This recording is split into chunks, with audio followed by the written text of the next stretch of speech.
বুলাহাবের ষড়যন্ত্র চলেই আসছে, এখনো আছে, কিয়ামত পর্যন্ত থাকবে। তাদের ষড়যন্ত্রের কারণে ইসলামের আন্দোলনগুলো, তাহরিকগুলো, তানজিমগুলো, কাউন্সিলের কাজ বন্ধ হয়ে যাবে। বন্ধ হওয়ার তো কথা না, সাহাবায়ে কেরামের যুগে তো বন্ধ হয় নাই। তাদের ষড়যন্ত্র চলছিল। সাহাবা তাবিনের যুগে ইসলামের কোনো কাজ বন্ধ হয় নাই, এবং সারা বিশ্বের ভিতরে ইসলাম প্রতিষ্ঠিত হয়েছে। তাদের চেহারার মধ্যে চুনকালি লেগেছিল। আজকে হয় উল্টা, আমরা বলি আমরা পারলাম না, এই পর্যন্ত আসে স্তব্ধ, আর মিটিং টিটিং হয় না। কেন পারি না? বাতিলের ষড়যন্ত্রের কারণে। হযরত বলেন, বাতিলের ষড়যন্ত্র তখনই আমাদের মধ্যে কাজ করে যখন আমাদের নিজের মধ্যে কোনো দুর্বলতা থাকে, তখনই বাতিল কামিয়াব হয়।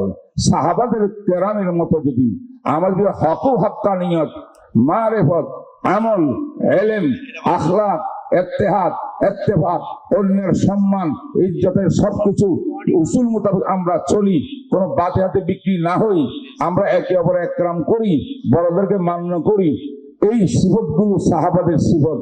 এই সিফত থাকলে পৃথিবীর কোনো বাতিল শক্তি আমাদেরকে স্তব্ধ করতে পারবে না ইনশাআল্লাহ।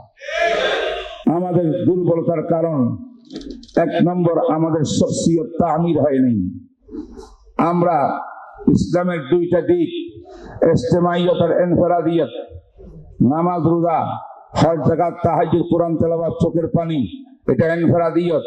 সমাজ প্রতিষ্ঠা, রাজনীতির ক্ষেত্রে, অর্থনৈতিক ক্ষেত্রে, দেশ পরিচালনার ক্ষেত্রে, সমাজ নীতির ক্ষেত্রে, অর্থনীতির ক্ষেত্রে, এগুলো ইজতিমাইয়ত।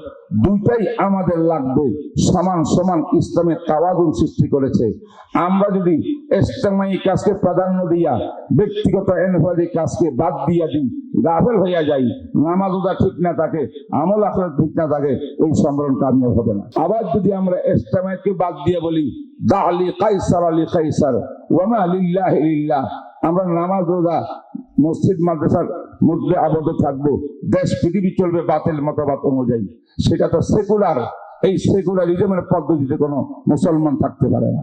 তাইলে আমাদের আসতে হবে, এক তো আমরা নিজের মধ্যে তামির করতে হবে নিজকে সাহাবাদের নমুনায়, ওইটার শক্তি দিয়া আমরা সামাজিক কাজগুলো, বাতিলের প্রতিরোধ এবং সারা বাংলাদেশ নয় সারা পৃথিবীর ভিতরে ইসলামী দাওয়াতকে, আখলাককে, তাজকিয়াকে ফলাইয়া সম্প্রসার করে পুরো উম্মতকে উলামায়ে কেরামের নেতৃত্বে ঐক্যবদ্ধ করে, ঐক্যবদ্ধ একটা আওয়াজ, একটা প্ল্যাটফর্ম করার জন্য সক্ষম হব এই কাউন্সিলের বরকতে, যদি আমাদের ভিতরে সাহাবাওয়ালা আখলাক থাকে।